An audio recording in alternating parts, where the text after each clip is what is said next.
Yeah, so this footage here is actually from a ways back in the spring. I think this is the second day I was on this block in Viola, Oregon, and it's an ice damage unit, so we're salvaging it, and when I moved into it, it was really wet. It's been a tremendously wet spring. It's been a beautiful spring and weather-wise, really, but wetter than a son of a gun. And it was really kind of causing us some trouble. So I started off on the easy ground, which I don't really like to do, but as it worked out on this block, the easy ground had rock roads, and so we really didn't have any choice because there's some very tough ground I'm on now. Needed dirt spurs built, and everything that goes along with it. So yeah, so this is real high production, and as you can tell, I mean it was pretty creamy ground. But there were some, like this little spot here above one of the spurs. You can look at my tracks and the mud I'm pushing around, first pass onto it, and tell, I mean, it was wet. And this little pitch here, I mean, I had to scratch my head quite a bit to figure out how to do it, chunk it up, and, work at side hill, because I literally couldn't climb this little pitch, or I wouldn't have been able to. I didn't even try. So, and the sweepy alder, like this one, we all been there. It turns around like a corkscrew, and I try to fight it up past this fir, and break it off. Having fun. So. But really what I wanted to talk about on this is it's been a pretty tough little patch for timber landowners in Oregon here recently. And, to be honest, as a logger, I'm an employee, but as a logger, I can't feel a whole lot of sympathy with the timber companies having difficult times, just from the standpoint that unfortunately on an economic basis the contractor landowner relationship is fairly adversarial in terms of rates.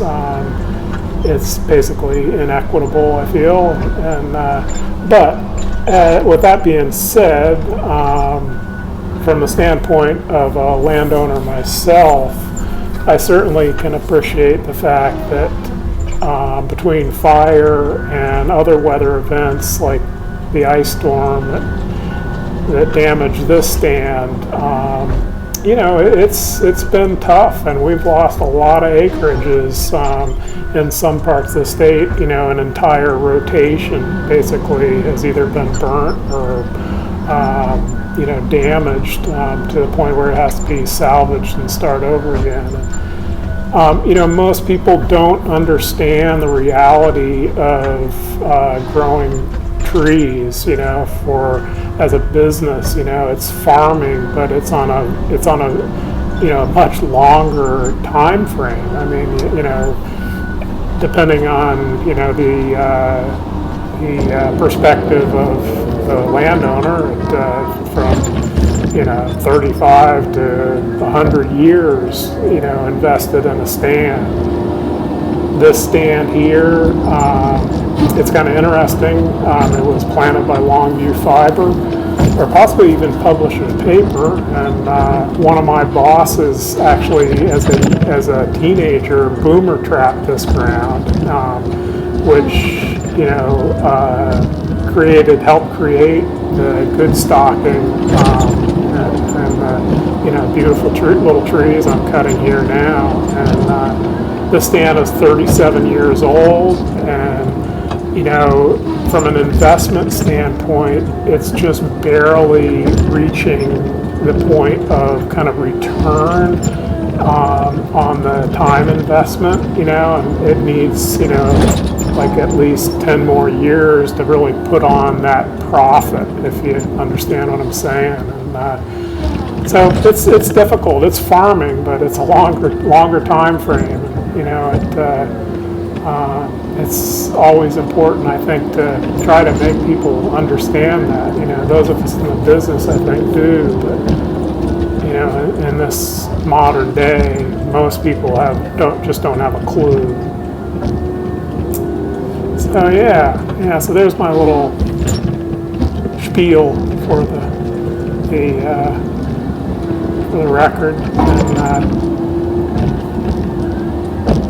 you know, this is another side of this main block, and this is just beautiful cutting. I mean, this is the ground and wood that a buncher just shines in. You know, I generally run about 2,600 pieces in wood and ground like this. And it's high production. You know, the wood had good form, even though 30 to 50% of the stand had the top broke out. You know, there was a couple logs in most of it, and you know, the undergrowth hadn't come in on the ground yet, so there's good visibility. It's nice soil, no rock, and it's just a bunch of candy, pure and simple. And I was having a lot of fun.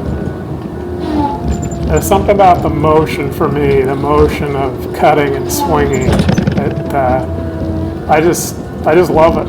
That's what Run the Butcher is all about. So if you're watching this, you probably feel kind of the same. So I'm going to shut up, and we'll mow some trees down together. So there you have it. Enjoy.